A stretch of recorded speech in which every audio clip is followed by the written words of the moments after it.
Así habría sido la creación del universo según los judíos en idioma hebreo.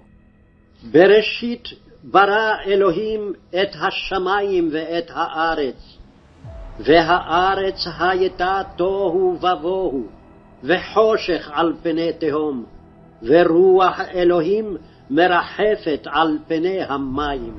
ויאמר אלוהים, יהי אור, ויהי אור.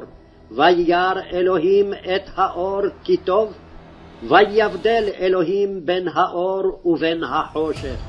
ויקרא אלוהים לאור יום, ולחושך קר הלילה, ויהי ערב ויהי בוקר, יום אחד.